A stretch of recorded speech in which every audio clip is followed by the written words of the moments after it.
So that's why we have to consider that and the food that we just ate. So person who just ate, usually they are more warmer than usual. All right. So let's continue. The term used in your temperature are fever, pyrexia, or afebrile. So once the patient is febrile, so if the patient is with fever. Afebrile means the patient has no fever. So intermittent fever, remittent fever, relapsing fever, those are the terms that use during checking of your body temperature. So what are the difference? Once we talk about intermittent, they are the alternates between the fever and a febrile state. So nag-alternate. Possible, right? 10 a.m. there is a fever. 12 noon there is no fever. 2 p.m. there is a fever. So that is intermittent fever. What do you mean by remnant fever? So elevated body temperature remains throughout the day, remittent. All right, but it fluctuates. So the keyword on this is your 2 degree Fahrenheit. So there is a fluctuating only for 2 degrees. And what do you mean by relaxing? So the febrile period lasts for only couple of days, go away, and then return. So the constant fever, elevated body temperature throughout the day, with minimal temperature fluctuation. So over 24-hour period. So the usual term that we are using aside from febrile and febrile is hyperthermia and hypothermia. Once we talk about hyperthermia, so above the range of normal body temperature. Hypothermia, so it is a range within the lower than the normal range of body temperature. All right. So let's continue. So there are other places we can check the client's temperature. We can check it on oral cavity, rectum, axillary, tympanic, and temporal. All right. So as a caregiver or nursing assistant, we really have to identify what are the terms or what are the method or the place that we will put or check the body temperature of our patient. So it could be an oral, rectal, axillary, tympanic, and temporal. Look at the word or the letter that we are using. We are using O for oral, R for rectal, AX for axillary, T for tympanic, and TA for your temporal artery. Why we are using those acronym or letters? Because you can see it in the system or in your patient's file. So for example, O is equal to 37.5. So meaning O, so the method of checking the temperature is oral or was oral. Okay?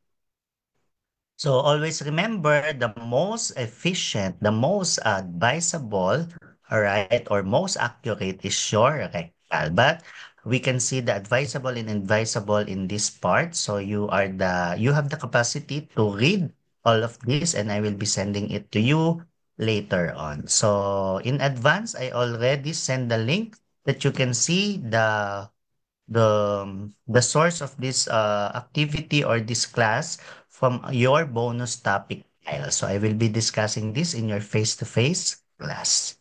All right. So this is the sample of your disposable thermometer.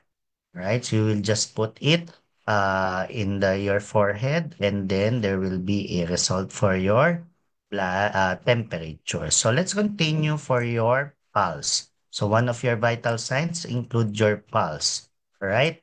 But same as temperature, there are factors that influence pulse. So what are those? It includes your exercises, age, gender, size, physical condition, disease conditions, medication, depression, fear, anxiety, and anger. So if we are depressed, we have lower pulse rate. So if we are depressed, we have lower pulse rate. If we are angry, we have fear, anxiety, we have higher or raised pulse rate. So as a caregiver, we have to consider that, and we avoid checking the pulse if the patient is so much depressed or so much anxiety or angry. All right, so let's continue. So once we talk about pulse, there are rhythms, right? So rhythms includes normal if the pulse is within, equal, or the same. Once you touch the pulse site of your patient, so there are equal beats. So that is normal rhythm. So how about irregular rhythm? So the beats do not follow a tempo.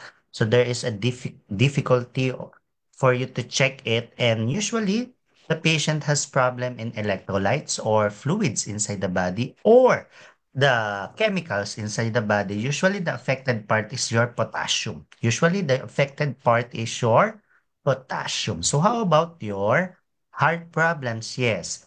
Once the patient, you check the pulse and there is irregular pulse, probably the patient has problem or complication in from their heart, right?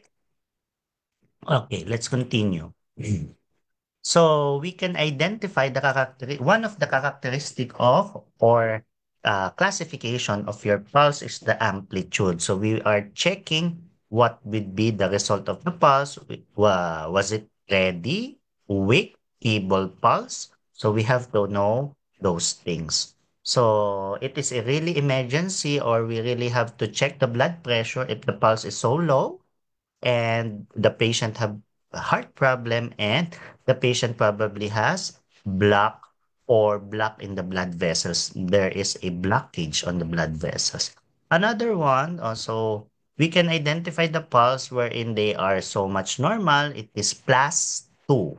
If it is more increased, plus 3, bounding pulse is considered as plus 4. And of course, 0 is not palpable. All right. So we have different site for your pulse. We have brachial pulse. This is letter A. And we are also using this brachial pulse for your checking of your blood pressure. So we are putting the uh, stethoscope or the diaphragm of your stethoscope here, all right, exactly on the area of your brachial pulse or artery. So remember, pulse is also considered as the area of your artery. Don't forget that. Okay? So letter B is your radial pulse. Consider that you are not allowed to touch. Remember, you are not allowed to use your thumb. All right? Because we have our own pulse. So we are not allowed to check the pulse of your patient using our own thumb. And letter C, we are having this carotid pulse. And letter D, we have your femoral pulse and popliteal pulse for your letter E, and letter F for your posterior tibial pulse. And we also have the dorsalis pedis. All right. So for your pulse, if there is irregular and weak predip pulse, so we are not allowed to do that, or we have to check the other vital signs, which is your blood pressure. If there is a sign of distress, all right. If there are signs of distress, we have to check the blood pressure. You have to check the respiratory rate and rhythm, and check the level of consciousness of your patient, whether they can hear you, whether they are the skin. So do you have to double check the skin of your patient? Probably the patient has problem in breathing and blood pressure. So before we continue, I have a video about pulse. So we will have to watch this one. All right.